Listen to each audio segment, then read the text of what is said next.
Hi hello எல்லாம் எப்படி இருக்கீங்க? நல்லா இருக்கீங்களா? இன்றைக்கி வீடியோவில் என்ன பார்க்க போகிறோன்னா, இன்றைக்கி நம்ம என்னென்ன பழங்களை அறுவடை செய்யலான்னு பார்க்கலாம். பழம் காய்கறிகள் அப்படியே வந்தால் இங்கே வந்து பலா பிஞ்சு வந்து ஓரளவுக்கு பெருசாகிட்டு இருக்குதுங்க. தெரியுதா? தெரியுதுங்களா? இது வந்து நான் பார்க்கவே காணும், பார்க்கல போல். அதனால் வந்து பார்த்திங்கன்னா இங்கே பாருங்கள், இந்த மரம் மேலே வச்சுருக்கு. இதுக்கு முன்னாடி மரம் கொஞ்சம் சின்னதாக இருந்தது. என்ன இதுன்னு 3 வருஷம் மரம் தானே, 3 இயர்ஸ் கம்ப்ளீட்டடுங்க எங்கிட்ட வந்து. இது 4th இயர் ரன் ஆகிட்டுருக்கு. இந்த கோவிடில் தாங்க, கொரோனா பீரியடில் தான் நாங்கள் இந்த செடி விற்க ஆரம்பித்தோம். இது பாருங்கள், நெல்ல பல்லாப்பழ பூ எப்படி இருக்கு பார்த்தீங்களா? நல்லா இருக்குது. ஆனால் இந்த மாதிரி வந்து ஒரு கிளையில் வந்து இது வந்து என்ன கிளை? இது பெரிய கிளையிலே வருது. இங்கே பாருங்கள், ஒரு பெரிய கிளையில் பிரிஞ்சு பிரிஞ்சு வருது. அப்போ பரவாயில்ல. ஆனால் ஒரே கொத்தில் இந்த மாதிரி இப்படி ஒரு கொத்து இருக்குன்னா இதில் வந்து 2 பிஞ்சே விடக்கூடாது. ஆக்சுவலி ஒரு பிஞ்சு தான் விடணும். ஆனால் அது பிஞ்சு வந்து நம்ம யோசித்து பார்ப்போம்ல, பிஞ்சாது பலாப்பழம் இல்லையா, நம்ம பிச்சு போட மாட்டோம். ஆனால் ஓகேங்களா, இந்த மாதிரி இருக்கு இல்லையா?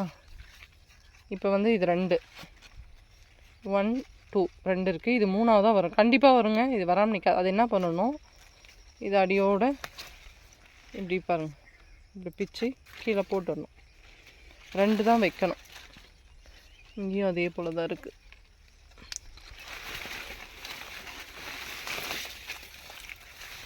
இப்போ பாருங்கள், இந்த பெரிய பிஞ்சாவே ஆல்மோஸ்ட் ஆயிடுச்சு. இங்கே பார்த்தீங்கன்னா இப்போ பாருங்கள் 3 இருக்குது. இது நம்ம வளர விடக்கூடாது. இதை வந்து இப்படி பிச்சு, தெரியும் உங்களுக்கு, இதை வந்து பிச்சு போட்டுட்டோம். இப்போ வந்து பார்த்திங்கன்னா 2 தான் இருக்குது. 2 தான் இருக்கணும்.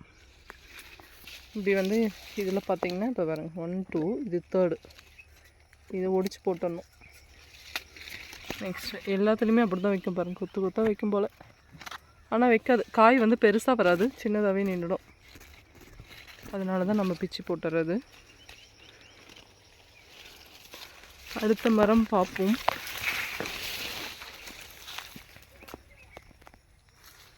அடுத்த மரம் வந்து பார்த்திங்கன்னா சீதா மரம். இது வந்து நாங்கள் இந்த நிலம் வாங்கின புதுசுலேயே வந்து எங்கேருந்தோ விதை எடுத்துன்னு வந்து விதை போட்டு வந்தது தான், செடியாக வைக்கல. இந்த மாதிரி காய் பாருங்கள். இந்த காயில் பார்த்திங்கன்னா மாவு பூச்சி அப்படின்ற அசம்புன்னு சொல்லுவாங்க எங்கள் ஊரில்.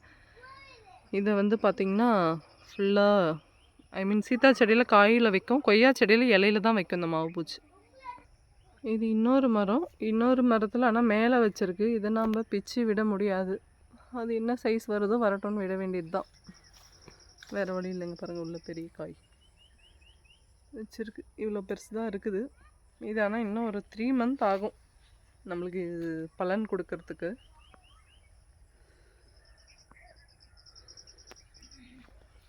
நம்ம நர்சரிக்கு வந்து நம்ம தோட்டத்துக்கு வந்து நர்சரி கிடையாதுங்க, இது தோட்டம். நம்ம தோட்டத்துக்கு வந்து ஒரு நல்ல பேர் வைக்கலான்னு இருக்கோங்க. ஓகேங்களா? இந்த வீடியோ பார்க்குறவங்களாம் கண்டிப்பாக வந்து உங்களுடைய ஒப்பீனியனை சொல்லலாம். இந்த பேர் வைக்கலாம் இந்த தோட்டத்துக்கு. நீங்கள் வீடியோஸ் பார்க்குறீங்க இல்லையா, என்ன மாதிரி பேர் வச்சா நல்லாயிருக்கும்னு சொல்லிட்டு நீங்கள் மறக்காமல் கமெண்ட்டில் சொல்லுங்கள். நிஜமாகவே ஒரு பேர் வைக்கலான்னு இருக்கோம் நம்ம தோட்டத்துக்கு. பலாச்செடினாவே ஒரு அழகு தாங்க. பாருங்கள் எப்படி இருக்குது. நம்ம பலாச்செடி தான் அழகுன்னு சொன்னால் இந்த மாமரத்தை நம்ம என்னன்னு சொல்கிறது பாருங்களேன். அந்த இலைகளை பாருங்களேன். மனுஷன் ஒன்று தான் வளர வளர வந்து வயசாகிட்டே போகிறது போல். இந்த ஸ்கைக்கும் இதுக்கும் பார்த்திங்கன்னா இந்த மாமரம் தான் எப்படி இருக்குதுன்னு பார்த்தீங்கன்னா, பக்கத்துலேயே பாருங்கள் எலுமிச்சை மரம் எப்படி ஃபுல்லாக அப்படி கூண்டாக நல்லா குண்டாக. அது உள்ளே வந்து நிறைய குருவி கூடு தாங்க இருக்கும். தேன் கட்டுது, குருவி கூடு இருக்குது. ரீசன் என்னென்னா அது உள்ளே போயிட்டு வேறு எதுவும் இதை வந்து பாதிக்காது. உள்ள ஒரு இது ஒன்று பாருங்கள். ஏன்னா இந்த முள் மட்டும் நம்ம கையில் குத்துச்சுன்னா நம்மளுக்கு உண்மையாகவே அப்படியே மயக்கமே வர மாதிரி கிர்ன்னு ஏறுதுங்க. ஜிவ்வுன்னு இது ஒரு மாதிரி ரொம்ப வலிக்குது. இதனுடைய பழங்களை பறிக்கிறது தான் கஷ்டம். இது சைஸ் பார்த்தீங்களா? உங்களுக்கு உண்மையாகவே சொன்னால் ஒரு சாத்துக்குடி சைஸ்க்கு தான் இது இருக்குது இந்த லெமன். ஆனால் ஊறுகாய் போட்டால் செமையாக இருக்குங்க. எங்கள் வீட்டில் இந்த நெல்லிக்காவை எடுத்துகிட்டு போயிட்டு நாங்கள் ஊறுகாய் போட்டு தான் பிஸ்னஸ் பண்ணுறோம். எங்களுக்கு தெரிஞ்சவங்களுக்கெல்லாம் வந்து ஊறுகாய் போட்டு தான் கொடுக்குறோம். நிறைய பேர் கேட்குறாங்க, இந்த நெல்லிக்காய் ஊறுகாய் போடுறோம், ஐ மீன் மலைநெல்லி ஊறுகாய், எலுமிச்சை ஊறுகாய், மாங்காய் ஊறுகாய். நம்ம தோட்டத்தில் இருக்கிறதெல்லாம் வந்து மதிப்பு கூட்டி தான் சேல் பண்ணுறாங்க. அதுக்கு போட முடியாத டைமில் வந்து நம்ம மார்க்கெட்டில் சேல் பண்ணோம். மார்க்கெட்டில் வந்து 4.9 பைசேன்னு நினைக்கிறேன். 4 ரூபாய் 90 காசு ஒரு லெமன் எடுத்துக்கிறாங்க. நம்ம வந்து ரிலையன்ஸுக்கு தான் கொடுக்குறோம். ஓகேங்களா? நம்ம தக்காளி கூட ரிலையன்ஸுக்கு தான் போகுது. ஏன்னா அவங்க வந்து ஆனால் பார்த்திங்கன்னா நல்ல தரமானதை எடுத்துக்கிட்டு மீதி வந்து கொஞ்சம் குட்டி குட்டிஸாக இதெல்லாம் விடுவாங்க. அதை லோக்கல் மார்க்கெட்டில் சேல் பண்ணிடுறாங்க. சூப்பராக இருக்குது பாருங்க அந்த லெமன், பார்க்குறதுக்கே நல்லா இருக்குல்ல. என்னென்ன காமிக்கிறேன்னு மறக்காமல் இந்த வீடியோலாம் பார்க்குறவங்க கமெண்ட்டில் சொல்லுங்கள். இப்போ பார்த்திங்கன்னா இது வந்து இந்த சீட்லெஸ் லெமனுடைய பூங்க எப்படி கொத்து கொத்தாக இருக்குது பார்த்திங்களா? சின்னது பெருசு 2 பூ பூத்து இருக்குது, இன்னும் 4 அரும்பு இருக்குது அதில். இது மட்டும் இல்லைங்க, இது காய்க்கிறதே பார்த்திங்கன்னா இந்த மாதிரி கொத்து கொத்தாக தான் காய்க்கும். தெரியுதுங்களா? எத்தனை கொத்தில், ஒரு கொத்தில் எத்தனை 4 இருக்கும், 5 இருக்கும், அந்த மாதிரி ஃபுல்லாக. இந்த முறை சம்மர் வந்து நம்மளை நல்லா பழி வாங்கிடுச்சுங்க. தண்ணி இல்லாமல் எல்லாம் நிறைய செடிங்க காஞ்சி போச்சு. ஒரு கொய்யா தோட்டமே நாங்கள் காயவே வச்சிட்டோம். மீதி செடி தான் காப்பாற்ற முடிஞ்சது. அதுதான் இதெல்லாம் இப்போ தான் பூ வைக்குது. இனிமேல்லாம் ஃபுல்லாக நிறைய லெமன் இருக்கும். திரும்பவும் நாம் அத்தி செடிக்கு வந்தாச்சு பழம் பறிக்க. இங்கே பார்த்தீங்களா, நான் இன்றைக்கி ஒரு வீடியோ போட்டிருக்கேன் அத்தி பழத்தினுடைய நன்மைகள் பற்றி. எப்படி ஃபோக்கஸ் பண்ணாலும் தெரியல. எப்படி சாப்பிட்ருக்கு பார்த்தீங்களா? எத்தனை கீரல். இதை தாண்டி இந்த பழம் வந்து எப்படி விளையிறது சொல்லுங்கள். இங்கே பார்த்திங்கன்னா இங்கேயும் ஒரு பழம் வந்திருக்கு. கட் பண்ண போகிறோம். கட் பண்ணியாச்சு. நல்ல கலராக இருக்குது பார்த்திங்களா? இது ஒரு நல்ல கனிந்த பழம். ஓகேங்களா? இதையும் பறிச்சிட்டோம். இங்கே தென்னை மரத்தினுடைய நிலையை பாருங்களேன். இங்கே ஒரு காஞ்ச ஓலை இருந்திருக்குது, தென்னை ஓலை. அது எப்படி பிடிச்சிருக்கு பாருங்கள் மரத்தை, செல் பூச்சி.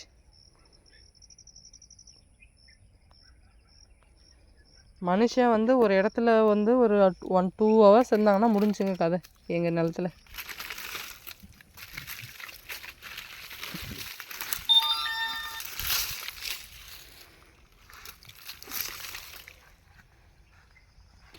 நம்ம ஊரில் மிளகா மருந்துன்னு சொல்லுவாங்க, அந்த மருந்து தான் நம்ம அப்ளை பண்ணணும்.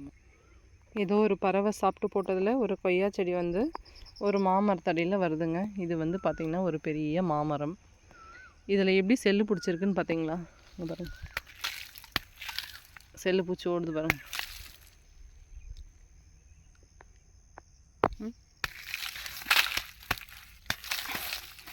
செல்லு பிடிச்சா என்னன்னா மரத்தினுடைய மரத்தினுடைய பட்டைகள்லாம் வந்து டேமேஜ் ஆகிடுங்க.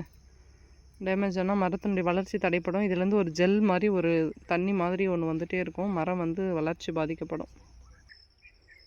இந்த பழமும் பார்த்திங்களா, இதுவும் அவுட்டை பாருங்கள். ஃபுல்லாக இதுவும் சாப்பிட்டாச்சு. இந்த மரத்தில் பழம் இருக்குங்க. இது ஹைட்டாக இருக்குது. இதை வளைச்சி தான் பறிக்கணும். அவ்வளோதாங்க, பறிச்சாச்சு. நெக்ஸ்ட்டு பறிக்கலாம். இந்த கிழங்கு செடி உங்களுக்கு தெரியும்னு நினைக்கிறேன். மரவள்ளி கிழங்குங்க. இது எவ்வளோ பெருசு வளர்ந்துருக்கு பார்த்தீங்களா? கிட்டத்தட்ட ஒரு 15 அடி வளர்ந்துருக்கு. ஆனால் இதுக்கு அடியில் வந்து கிழங்கு வந்து இருக்காது. இந்த மாமரம் பாருங்களேன், தரையிலிருந்தே பாருங்கள், தரையிலேருந்து எவ்வளோ அழகாக இருக்குது. நல்லா நீளமாக இலை வச்சு சூப்பராக இருக்குல்ல மரம் பார்க்குறதுக்கு. காய்ச்சா எப்படி இருக்குன்னு தெரில, வெயிட் பண்ணி தான் பார்க்கணும்.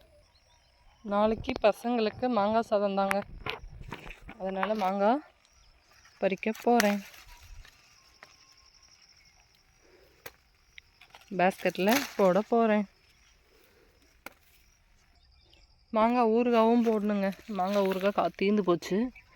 அதனால் மாங்காவை ஃபுல்லாகவே அறுத்துக்கலாம் செடியில். ஏன்னா பழுக்கிற ஸ்டேஜ் ஆகிடுச்சு. செடியில் விட்டாலும் இதுக்கு மேலே வந்து தாங்காது. இந்த மாதிரிங்க, இந்த மாதிரிலாம் வந்து மேலே வந்து பறவைங்க வந்து கொத்தந்தது ஃபுல்லாக பால் வந்துருக்கு பார்த்தீங்களா.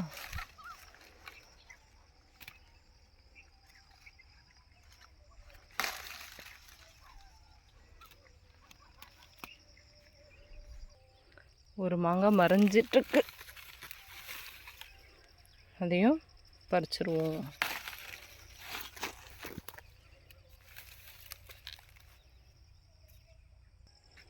இது வரைக்கும் விட்ட மாங்காவெல்லாம் நம்ம பறிச்சாச்சுங்க. இப்போ திரும்பியும் பாருங்கள், இந்த மாதிரி குட்டி பிஞ்சு வச்சுருக்கு. அதுக்கடுத்து பூ வச்சுருக்கு பார்த்தீங்களா. பாருங்களேன் எவ்வளோ பூ வச்சுருக்கு. உண்மையாகவே இது வந்து பெரிய விஷயங்க. வருஷம் ஃபுல்லாக காய்க்குதுன்றது நான் ஸ்டார்டிங்கில் ஆனால் நிஜமாக நம்பவே கிடையாது. ஆனால் பாருங்களேன், இப்போ என்ன இன்றைக்கி வந்து செப்டம்பர் மந்த் ஆயிடுச்சு. இப்போ வந்து பாருங்கள் ஃபுல்லாக போச்சு. இது ஆக்சுவலி மருதாமரக்காயெலாம் இல்லைங்க, ஓகேங்களா. இது மருதாமரக்காயின்னு சொல்லுவாங்க, அந்த மாதிரி கிடையாது. அன்சீசன் காய் கிடையாது. இதனுடைய வேலையே வந்து வருஷம் ஃபுல்லாக காய்க்கிறது பூக்கிறது, இதுதான் வேலை. அதுக்கு பேர் தான் தாய் ஆல் டைம் மேங்கோன்னு பேர் வச்சுருக்காங்க, ஓகேங்களா. மாடி தோட்டத்துக்கு வாங்கி வைக்கிறவங்க கண்டிப்பாக இதை வாங்கி வைக்கலாங்க. ஏன்னா குட்டி மரமாக இருக்குது. இங்கே பாருங்கள், குட்டி மரம் தான், அவ்வளோதான். மரமே இவ்வளோதான். இதில் குறைஞ்சது இது வரைக்கும் ஒரு 100 மாங்காய் வச்சுருக்கோம் ஒரு மரத்தில். உங்களுக்கு மரம் வந்து நிறைய காய்க்கிறது பெரிய விஷயம் இல்லைங்க. நம்மளுக்கு தேவைப்படும் போது அது காய்க்கணும், வருஷம் ஃபுல்லாக காய்க்கணும். யார் வீட்லேயும் மாங்காய் சாதம் இல்லாத போது நம்ம வீட்டில் மாங்காய் சாதம் தான், அதுதாங்க ஸ்பெஷல். ஆமாம் தானே. இந்த ஸ்கை பாருங்கள், இந்த வானத்தை பாருங்களேன், எத்தனை ஷேட்ஸ் பாருங்களேன். உண்மையாகவே ஒரு நல்ல வந்து ஆயில் பெயிண்டிங் மாதிரி இருக்குது பார்க்குறதுக்கு. எத்தனை ஷேட்ஸு. இப்போ சன்செட் ஆக போகுது, சூரியன் வந்து மறைய போகிறாரு நம்ம தோட்டத்துலேருந்து. அது பார்க்குறதுக்கு எப்படி இருக்குது பார்த்தீங்களா. கண்டிப்பாக இந்த வீடியோ பார்க்குறவங்க உங்களுக்கு தெரிஞ்ச பேர் வந்து நம்ம தோட்டத்துக்கு தாராளமாக வைக்கலாம். நீங்கள் சொல்லுங்கள். எல்லோரும் மோஸ்ட் ஆஃப் த பீப்புள் என்ன பேர் வைக்கிறீங்களோ அதுதான் நம்ம வந்து சொல்கிறீங்களோ அந்த பேர் வைக்கலான்னு இருக்குது. இங்கே பாருங்கள், இந்த மரம் ஃபுல்லாக பூ தான். இது தாயால் டைம் தாங்க, சின்ன செடி தான். இல்லை பிஞ்சு எப்படி வச்சுருக்கு பாருங்கள்.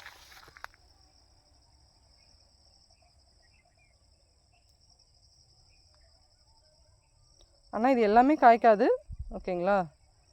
ஒரு கொத்துக்கு ஒரு 2 காய் விற்கும், 2 காய் நிற்கலாம், அவ்வளோதான் நிற்கும்.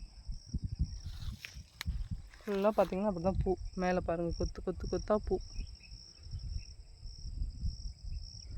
நெக்ஸ்ட்டு நாளைக்கு ஸ்கூலுக்கு கொடுக்க ஸ்நாக்ஸுக்கு கொடுக்க பழம் இல்லைங்க, அதனால் கொய்யாப்பழம் பறிக்கணும். நம்ம பிள்ளைங்களுக்கு கொய்யாப்பழம் வந்து பறிச்சுட்டு போகலான்னு வந்தால் இங்கே பாருங்கள், ஆல்ரெடி கிளி வந்து இந்த அளவுக்கு கொத்தி ஆச்சு. இருந்தாலும் பறிச்சிருவோம். கலர் பார்த்திங்களா உள்ள எப்படி இருக்குது. கொய்யாப்பழம் வந்து எதுக்கு யூஸ்ன்னு பார்த்திங்கன்னா சுகருக்குன்னு சொல்ல முடியாதுங்க. எல்லா விதமான நோய்க்குமே வந்து கொய்யாப்பழம் சாப்பிட்லாங்க. இதில் அவ்வளோ எனர்ஜி இருக்குது, ஓகேங்களா. என்னடா இவங்க எதை பார்த்தாலும் இவங்க இப்படியே சொல்கிறாங்களே நீங்கள் நினைக்காதீங்க. கொய்யாப்பழமும் நீங்கள் வந்து வாங்கும்போது இந்த மாதிரி வந்து உள்ளே வந்து ரெட்டிஷாக இருக்கணுமாங்க. அந்த கொய்யா தான் வந்து சிறந்த கொய்யா. கொய்யாவில் வந்து நிறைய இருக்குது இல்லையா, ஒயிட்லாம் இருக்குது. அந்த ஒயிட்டில் வந்து அவ்வளோ வந்து இந்த அளவுக்கு சக்தி இல்லை அப்படின்னு நான் வந்து கேள்விப்பட்டேன். பழங்களின் அரசரே வந்து கொய்யா தான்னு நான் ஒரு பேப்பரில் படித்தேன். அது உண்மையாக பொய்யான்னு சொல்லிட்டு மறக்காமல் கமெண்ட்டில் சொல்லுங்கள். நீங்களும் நிறைய வந்து கொய்யா பழத்தை வாங்கி சாப்பிடுங்க. கொய்யாப்பழம், சீத்தாப்பழம், சப்போட்டா பழம். நம்ம மண்ணில் நம்ம பிறந்த இடத்துல என்ன கிடைக்கோ அந்த காய்கறி வாங்கி சாப்பிடுங்க, அந்த பழங்களை வாங்கி சாப்பிடுங்க, அந்த தானியங்களை வாங்கி சாப்பிடுங்க. அப்போ தான் நம்மளை சுற்றி இருக்கிற விவசாயம் வளரும், நாமளும் வளருவோம், நல்லா இருக்கலாம், ஓகேங்களா. ஆஸ் ஏ விவசாயியாக சொல்கிறேன் நான், ஓகே. நாம் இப்போ பழம் பறிச்சிடலாம். இதோ 2 இருக்குது, ஜோடியாக இருக்குது. கலர் பார்த்திங்களா எப்படி இருக்குது பாருங்கள். இது வந்து ஆக்சுவலி நாட்டு செடி. இது வந்து தைவான் பிங்க். பார்த்திங்கன்னா பிங்க், தைவான்லேயே பிங்க் இருக்கு இல்லையா, சிவப்பு கொய்யா இருக்கு இல்லையா தைவானில், அது பார்த்திங்கன்னா சாப்பிட்றதுக்கு அப்படியே பஞ்சு மாதிரி இருக்குங்க. எனக்கு உண்மையாகவே எனக்கு கொய்யாலே எனக்கு அந்த கொய்யா தான் பிடிக்கும், தைவான் பிங்க்கு. நீங்கள் வந்து ஃபுல்லாகவே ஃப்ளஷ்ஷு சதையே இருக்கும். விதை பகுதி வந்து ரொம்ப கம்மியாக இருக்கும், சதையாக இருக்கும். சாப்பிட்றதுக்கு ரொம்ப நல்லாயிருக்கும். ஓகேங்களா. இந்த மாதிரி நாட்டு கொய்யாவில் பார்த்திங்கன்னா நிறைய சீடு இருக்கும். நம்ம கடிக்கும் போது பல்லில் அடிக்கடி கரக் முறுக்குன்னு இருக்கும். நிறைய பேருக்கு அந்த மாதிரி பிடிக்கும், சில பேருக்கு இந்த மாதிரி பிடிக்கும். ஒருத்தர் டேஸ்ட்டும் ஒருத்தர் மாதிரி இல்லையா. நான் சொல்கிறது எனக்கு. ஓகேங்களா. அவ்வளோதாங்க, இன்றைக்கி அறுவடை வந்து முடிஞ்சாச்சு. கொய்யாப்பழம், அத்திப்பழம் நாளைக்கு ஸ்நாக்ஸுக்கு ரெடி. மாங்காய் வந்து ஊறுகாய் போடுறதுக்கும் நெக்ஸ்ட் வந்து சாதத்துக்கும் ரெடி. இந்த வீடியோ பிடிச்சிருந்தா, எங்கள் தோட்டம் பிடிச்சிருந்தா மறக்காமல் லைக் பண்ணுங்கள், ஷேர் பண்ணுங்கள், சப்ஸ்கிரைப் பண்ணுங்கள். நம்ம தோட்டத்துக்கு என்ன பேர் வைக்கலான்னு மறக்காமல் கமெண்ட்டில் சொல்லுங்கள். தேங்க்யூ.